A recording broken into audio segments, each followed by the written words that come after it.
안녕하세요. 김덕수입니다.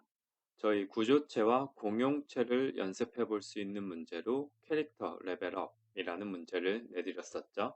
그 문제에 대한 해설 시작하도록 하겠습니다. 자, 문제를 풀기 위해서는 우선 첫 번째 해야 될 일이 캐릭터 정보를 담고 있는 구조체를 정의하는 거였죠. 그런데 이제 제시한 조건들이 몇 가지 있었죠.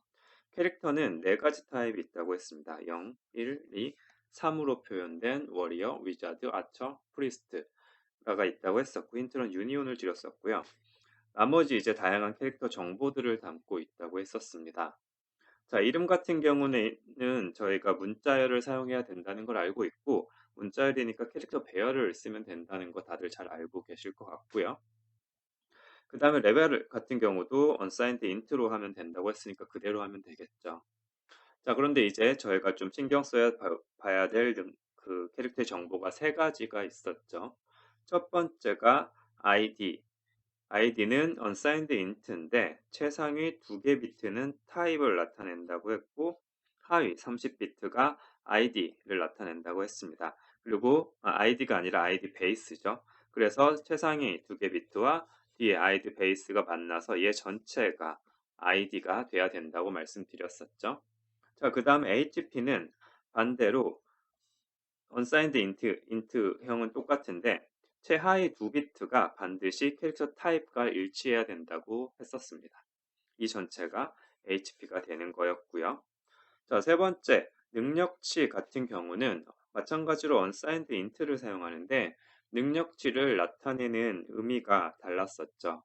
워리어 같은 경우는 스태미나, 위자드 같은 경우는 매직 파워, 아처 같은 경우는 에로우, 프리스트 같은 경우는 프레이어였습니다.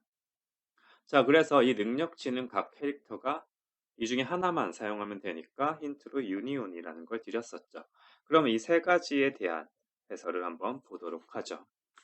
자, 제일 먼저 능력치부터 보도록 하죠. 어빌리티부터 보면은 자, 이 능력치라는 공간은 하나만 필요한데 각각이 워리어 같은 경우는 스태미나, 위자드 같은 경우는 MP, 공수 같은 경우는 에러우, 프리스트 같은 경우는 프레이어. 이 각각 다른 의미의 이제 능력을 갖고 있다고 했었죠. 공간은 하나고 서로 다른 의미, 다른 이름을 가지고 있으면 좋겠다 하면은 떠오르는 게 있죠. 자, 힌트에서도 말씀드렸듯이 유니언, 공용체를 사용하면 됩니다. 자, 그래서 너무나 쉽게 만들 수 있죠. 공용체, 유니온 한 다음에 가로, 대가 중괄호 하고 그 안에다가 자, 얘는 기본적으로 어빌리티를 나타내는데 다른 이름들을 붙여준 거죠. 스태미나, MP, AR, PR을 붙여주어서 각 직업마다 자기가 필요한 이름으로 불러서 사용을 하면 됩니다. 대신에 이 능력치 두 개들을 동시에 사용할 수는 없겠죠. 자, 그래서 공용체를 사용하면 좋은 전형적인 예가 됩니다. 자, 어빌리티는 이렇게 유니온을 만들면 될 것 같고요. 네, 다음으로 이제 아이디와 타입에 대해 한번 생각을 해보죠. 자, 아이디에 대한 규칙 다시 한번 정리해 보면 최상위 2비트가 캐릭터의 타입이 되고 하위에 30비트가 아이디 베이스가 들어온다고 했습니다. 이 아래에 있는 형태와 같은 거죠. 자, 이 말을 그대로 스트럭트로 표현을 할 수 있죠. 스트럭트로 표현하면은 자, 뭔가 이 안에 두 개의 변수가 있는 거죠. 아이디, 베이스, 그리고 타입 두 가지 변수가 있는 거라고 생각할 수 있습니다. 자, 이 아래쪽만 보면은 자, 이런 형태가 되는 거죠. 자, 그런데 이 두 정보를 묶어서 ID 전체로 사용을 한다고 했죠. 그래서 이 전체를 묶은 것에 새로운 이름 ID라는 것을 같이 부여해 주고 싶습니다. 같은 내용의 이름을 또 부여하는 거 유니온이었죠. 자, 유니온을 이렇게 묶어 주게 되면은 이 같은 녀석의 이 스트럭처 구조체에 이름도 붙여주게 되고 이 아이디의 이름도 붙여줄 수 있게 됩니다.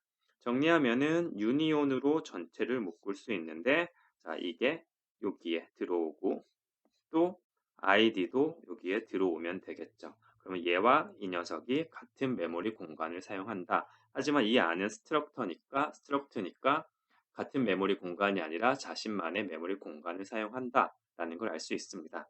자, 추가로 생각해 보면은 우리가 2비트, 30비트를 사용하니까 이 녀석들한테는 비트 필드라는 거 사용할 수 있겠죠? 얘는 30비트, 얘는 2비트. 자, 이렇게 사용할 수 있을 겁니다. 자, 그렇게 해서 전체적인 형태, 유니온 안에 또 스트럭처가 있는 형태가 된다는 것은 우리가 알 수 있습니다. 자, 그러면 다 했다고 생각할 수 있는데 한 가지 고민해 봐야 될 부분이 있습니다. 자, 이 타입이 최상위 비트라고 했으니까 요 위로 올라갔어야 되네 라고 생각할 수 있는데 과연 이게 먼저 타입이 오고 그 다음에 id 베이스 30이 오는 게 맞는가? 또는 스트럭트 마찬가지인데 id 베이스가 먼저 오고 그 다음에 타입 2비트가 오는 게 맞는가 하는 의문이 생기시는 분이 계실 거예요. 자, 1번, 2번 중에 어떤 게 옳은 선택일까요? 네, 그에 대한 대답을 얻기 위해서는 저희가 공부했던 엔디안이라는 개념을 이해를 해야 합니다. 자, 대부분의 시스템, 저희가 사용하는 대부분의 시스템은 리틀 엔디안을 사용한다고 했었고요. 자, 그 개념은 최상위 바이트를 저장 공간의 가장 큰 메모리 주소에 저장한다. 자, 말이 헷갈리죠? 그림으로 보면은 자, 메모리상의 다음과 같이 주소가 커지고 있는 거죠. 주소가 증가하고 있는 녀석을 헷갈리니까 옆으로 펴서 좀 볼게요. 보면은 A 플러스 1, A 플러스 2, A 플러스 3인데 들어가 있는 내용을 보면은 얘가 여기로 들어가고 이 녀석이 이쪽으로 들어가고 있죠. 자, 이렇게 메모리상에 바이트가 우리가 생각하는 거랑은 조금 반대로 들어가 있는 형태가 리틀 엔디안이었습니다. 자, 이 내용을 우리가 만들어 놓은 이 아이디를 가지고 생각을 해보죠. 자, 내용을 아이디 면에서 봤을 때 1, 2, 3, 4, 1번, 2번, 3번, 4번 바이트라고 했을 때 자, 이게 메모리 상에서는 4번, 3번, 2번, 1번이 되는 거죠. 이렇게 들어가는 거다라는 걸 이해할 수 있을 거고요. 자, 그러면은 얘를 아이디 전체 말고 우리가 스트럭처로 묶어놨던 아이디 베이스와 그리고 타입의 관점에서 한번 보도록 하죠. 자, 이 녀석들을 잘라보면은 다시 얘가 3, 2, 1이 된다고 하면 4, 3, 2까지는 잘 들어가 있을 거고요. 그 다음에 우리가 이 녀석을 여기다가 집어 넣어 줘야겠죠. 자, 그렇게 넣게 되면은 이 녀석이 이렇게 들어와서 우리가 원하는 것처럼 1이 들어오고 얘가 이 안으로 들어오게 될 겁니다. 자, 그래서 우리가 비트 필드를 정의를 해줄 때 뭘 먼저 정의를 해줘야 되냐 생각해 보면 자, 이 앞쪽에 ID 베이스가 와야 되죠. 메모리 관점에서는. 앞쪽의 메모리 관점에서는 ID 베이스가 와야 되니까 자, 우리가 스트럭트를 만들어서 비트 필드를 만들 때 ID 베이스에 먼저 30비트를 할당을 해주고 그 다음에 타입에 2비트를 할당을 해 주어야지 자, 이 녀석들은 바이트가 이쪽으로 들어오는 거니까 이렇게 들어와서 이 뒤쪽으로 자리를 잡게 될 거고 최상위 비트가 우리가 원하는 쪽에 들어가 있는 모습을 볼 수 있을 겁니다. 자, 이게 좀 헷갈리실 수 있어요. 논리적인 비트의 순서, 바이트의 순서와 그리고 비트의 순서와 실제 메모리상의 바이트의 순서, 비트 순서가 좀 헷갈릴 수 있는데 이 리틀 엔디안의 개념, 백엔디안, 리틀 엔디안의 개념을 잘 이해하신다면 왜 메모리 레이아웃이 이렇게 만들어지는가? 우리가 만들고 싶은 레이아웃을 만들려면 어떻게 만들어야 되는가라는 걸 잘 이해하실 수 있을 겁니다. 자, 본인이 사용한 시스템이 빅 엔디안이라면 이 순서가 바뀌어야 되겠죠. 자, 그래서 이 본인 시스템이 어떤 엔디안 시스템을 따르는지 잘 생각해 보시고 구조체를 정의하시면 될 겁니다. 자, 그래서 우리가 최종적으로 만든 구조체, 그 구조체가 아니죠. 아이디와 타입을 나타내기 위한 어, 부분은 다음과 같이 정의가 될 거예요. 자, 전체는 유니온으로 묶어서 id라는 이름과 그 다음에 타입과 이게 id 더미가 아니고 베이스죠. 예, 베이스가 있는 부분으로 만들어낼 수 있을 거고 자, id 베이스를 먼저 30비트를 잡아주고 그 다음에 타입을 2비트를 잡아주어야 된다라는 걸 저희가 리틀 엔디안의 개념을 가지고 다음처럼 생각해서 만들어 냈습니다. 자, 이게 이제 아이디와 타입에 대한 내용은 해결이 되었고요. 네. 다음으로 이제 HP와 타입에 대한 이야기를 해보도록 하죠. 자, HP 같은 경우에는 마지막 두 비트가 캐릭터의 타입과 일치해야 된다는 조건이 있었습니다. 자, 아까는 타입이 앞쪽에 붙었는데 이번엔 뒤쪽에 붙은 거죠. 자, 이제는 또 엔디안 개념을 알고 있으니까 생각해 보면 아까는 타입이 이 뒤로 왔었는데 이번엔 뒤쪽에 붙었으니까 타입에 대한 부분이 먼저 이 비트 선언이 되어야 됩니다. 자, 그래서 이 이름을 좀 바꿔봤어요. 아까 타입이라는 게 있었으니까 HP의 포스트픽스 뒤에 붙는 뭐 접미사 같은 거죠. 접미어. 네, 포스트픽스를 D 비트를 먼저 선언을 하고 그 뒤에 30비트를 선언을 함으로써 실제 메모리상에 이 녀석이 원하는 대로 매치되어 들어가 있도록 만들어내는 거죠. 뭐 그려보면 1, 2, 3, 4 이렇게 들어가니까 자, 이렇게 만들어야 된다. 그래서 HP와 타입은 이렇게 만들어진다. 이거는 앞서 봤던 아이디와 타입에 대한 내용을 잘 이해하시면 자연스럽게 이 순서는 잡아내실 수 있을 겁니다. 네. 그리고 이 녀석도 당연히 이제 유니온을 묶어줘야 된다는 거 이제 아시겠죠? 이거는 앞에 했던 내용과 동일하니까 추가 설명은 하지 않도록 하겠습니다. 자, 그래서 우리가 만들고 싶은 캐릭터 정보를 담고 있는 구조체는 이렇게 생겨 있는 거고 우리가 각각에 대한 거를 한번 살펴봤습니다. 각각에 대한 걸 살펴봤으면 이 전체 녀석을 이제 스트럭트로 묶어주면 해결이 되겠죠. 자, 그것을 코드로 그대로 표현을 해보게 되면 스트럭처로 다 묶으면 되고요. 그런데 이름을 캐릭터라고 부여하기 위해서 타입 디파인을 해줬고요. 이제 각각 요소들을 다 이 안에다가 집어 넣어 놓은 것입니다. 저희가 사용하는 모든 데이터 타입이 unsigned int인데 매번 적기 귀찮으니까 타입 디파인에서 uint라는 것으로 정의를 했고요. 이름이 있는 거 스트링, 그 문자열의 배열이죠. 캐릭터 배열로 했고요. 우리가 아까 다루었던 아이디와 타입에 대한 이야기가 여기 그대로 들어갔고요. 자, 레벨은 그냥 그대로 unsigned int로 사용하면 되고, 자, 그 다음에 HP와 타입에 대한 이야기도 들어가 있고요. 자, 그 다음에 우리 ability 부분도 유니온으로 해서 들어가 있고, 이 전체를 스트럭처로 구성을 했다라고 생각을 하시면 됩니다. 자, 이렇게 우리가 원하는 캐릭터 구조체를 정의해냈습니다. 자, 그와 더불어서 저희가 각 캐릭터 타입마다 0, 1, 2, 3이라는 숫자를 배정을 해줬죠. 자, 연속된 숫자를 쓸 거니까 우리가 이뉴머레이터를 사용할 수 있고 캐릭터 타입이라는 이름을 붙여봤고요. 사실은 이 뒷부분은 없어도 되는데 좀 명확하게 코드상으로 명확하게 해주기 위해서 자, 이진수야 라고 말해주고 얘는 00, 01, 10, 11로 명확하게 두 비트 각 비트가 어떤 숫자를 어떤 0인지 1인지를 나타내도록 명확히 한번 해주어 보았습니다. 자, 그러면 드디어 캐릭터 구조체 정의를 완료했고 이제 사용하면 되겠죠. 자, 이 문제에서 해야 될 작업 중에 두 번째, 이제 사용자한테 캐릭터의 정보를 입력을 받고 그것을 저장하는 작업이었습니다.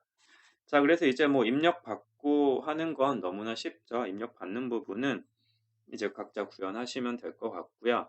자, 중요한 건 이제 이 조건이 중요한 부분이 됩니다. 자, id와 HP 우리가 규칙이 있는 걸 알고 그걸 위해서 구조체를 잘 만들어 놨었죠. 자, 그래서 캐릭터 정보를 저장할 때 이 규칙을 지켜줘야 된다. id는 최상위 두 비트, HP는 최하위 두 비트가 캐릭터 타입과 똑같아야 된다라는 규칙을 지키기 위해 어떻게 해야 되는지 보도록 하죠. 자, 다음과 같이 하면 되겠죠. 자, set 캐릭터 info라는 함수를 만드시는데 뭐 이제 입력 받고 쓰고 하는 부분은 하시면 될 것 같고요. 실제로 이제 값이 정해졌을 때 그 캐릭터에게 id와 hp를 설정할 때 다음처럼 하면 됩니다. 자, 일단 캐릭터의 id는 우리가 베이스를 1000으로 두자고 했었죠. 이게 id 베이스고 자, 여기 id로 해도 되지만 정확히 하려면 언더바 저희가 만들 때 더미라고 만들었죠. 더미에 1000을 넣어주시면 될 거고 뭐 이름을 본인 만드실 땐 더 명확하게 아이디 베이스를 만들어줘도 될 거고요. 자, 이렇게 하면은 이 아이디라는 녀석에 이 하위에 1000이 들어가 있게 될 거고요. 그 다음에 이 최상위에다가 캐릭터의 타입을 넣어줘야겠죠. 그래서 저희가 비트 연산을 사용해서도 충분히 할 수 있겠지만 저희가 이미 구조체를 만들 때 그 녀석 구조체 비트 필드를 통해서 이 최상위 두 비트에 타입이라는 이름을 붙여 놓았습니다. 그러니까 여기다가 그대로 캐릭터의 타입을 저장해 줌으로써 요 안에 우리가 원하는 값을 넣어 놓을 수 있겠죠. 원하는 규칙을 지켜낼 수 있을 겁니다. 자, HP도 마찬가지죠. 뭐 어떤 입력을 받았어요. 그래서 HP를 받아서 이 HP를 그대로 캐릭터 정보에 HP에 우선 넣어주면 되겠죠. 자, 이렇게 이게 HP고, 자, 처음 구분이 없죠. 여기다가 어떤 값, 뭐 얘 100이면 100 받아 놓았는데, 어, 받아 놓은 다음에, 근데 이 뒤에 마지막 두 비트는 캐릭터 타입이어야 된다 그랬잖아요. 자, 저희가 그 이름에 HP postfix라고 이름을 붙여놨고, 여기다가 타입을 그대로 써 넣어주면은 이 값이 뒤에 두 비트가 변함으로써 100을 넣었을 때 만약에 위자드는 1이니까 이게 101이 된다던가 이런 형태로 뒤에다가 우리가 캐릭터의 타입을 덮어 씌울 수 있을 겁니다. 손쉽게. 물론 비트 연산자로도 여러분은 충분히 이 비트의 값을 바꿔낼 수 있겠지만 굳이 그러지 말고 그냥 타입을 우리가 구조체를 만들 때 이걸 잘 만들어 놓음으로써 비트 필드 잘 사용하고 유니온을 잘 사용해서 만들어 놓음으로써 여기다가 손쉽게 덮어 씌울 수 있게 만들어 놓았습니다. 이렇게 간단하게 구현을 할 수 있게 되었죠. 자, 세 번째 캐릭터 레벨업이라는 부분이 또 있었죠. 자, 레벨업이라는 함수를 구현하라라는 거였고요. 자, 레벨업 할 때는 자, 레벨 1을 올려주는 건 그냥 쉽게 하실 수 있겠죠. 이건 하시면 되고요. 그 다음에 자, 중요한 게 이 두 가지였죠. HP하고 각 타입의 능력치를 현재 능력치에 1.1배를 해주는 거였습니다. 자, 그래서 이거는 1.1을 곱해주면 될 것 같고요. 그 다음에 이제 HP는 최하의 두 비트가 캐릭터 타입이어야 된다는 규칙을 지켜야 된다라는 게 또 붙게 되죠. 자, 이 부분은 우리가 HP 입력 받아서 저장할 때 했던 거 그대로 또 사용해 주시면 될 것 같습니다. 자, 그래서 그것을 코드로 한번 표현해 보면 다음과 같습니다. 자, 레벨은 그냥 뿔뿔 해주면 될 것 같고요. 그 다음에 HP가 1.1배가 돼야 되고, 자, 이건 제가 심볼릭 컨스턴트로 정의를 해놓은 거고요. 1.1을 곱해주면은 그게 레벨업이 된 HP일 텐데, 뒤에 두 비트에 대해서 캐릭터 타입으로 맞추어 줘야 된다는 규칙을 여기서 만들어내고 있습니다. 자, 이 부분이 그 우리 캐릭터 정보 중에 HP 포스트 픽스였죠. 그래서 거기에다가 타입을 그대로 적어줌으로써 HP가 규칙을 지키면서 올라가도록 만들어줬고요. 자, 그 다음에 능력치를 또 1.1배 해줘야 되는데, 자, 능력치 스태미나도 있고, MP도 있고, AR도 있고, 그다음 PR도 있잖아요. 이 캐릭터마다 다른데, 아, 그러면 스위치 떠올리시거나 if 떠올리신 분이 있을 텐데, 자, 이거를 굳이 if나 스위치 쓸 필요 없고, 얘네가 다 공용체로 묶여져 있잖아요. 그리고 이 녀석들을 다 이름을 4개 플러스 저희가 여기 ability라는 이름도 전체를 아우르는 이름도 같이 붙여놨기 때문에 그냥 ability에 접근을 해서 이 녀석을 1.1배 해주면은 캐릭터별로 굳이 나눌 필요 없이 이 능력치를 1.1배 향상시킬 수 있어서 다음처럼 레벨업하는 펑션을 쉽게 만들어낼 수 있습니다. 네, 여기까지가 저희 캐릭터 레벨업, 공용체, 그리고 구조체, 플러스 엔디안의 개념까지 활용해서 풀 수 있는 문제에 대한 해설이었습니다. 좀 이제 복합적인 개념들이 등장을 하기 때문에 좀 어려울 수 있지만 이 문제를 푸셨으면은 실력이 많이 갖추어졌다, 늘었다라고 생각하실 수 있을 거고 못 푸셨었더라도 이 해설을 듣고 다시 한번 잘 생각해 보시면 본인이 그동안 놓치고 있었던 게 어떤 건지 그리고 이렇게도 쓸 수 있구나 하는 거를 충분히 배우실 수 있을 것이라고 믿고 있습니다. 네, 그럼 문제 푸느라 고생하셨고요. 문제 해설 듣느라 고생하셨습니다. 자, 그러면 다음에는 또 재밌는 문제로 찾아뵙도록 하겠습니다. 감사합니다.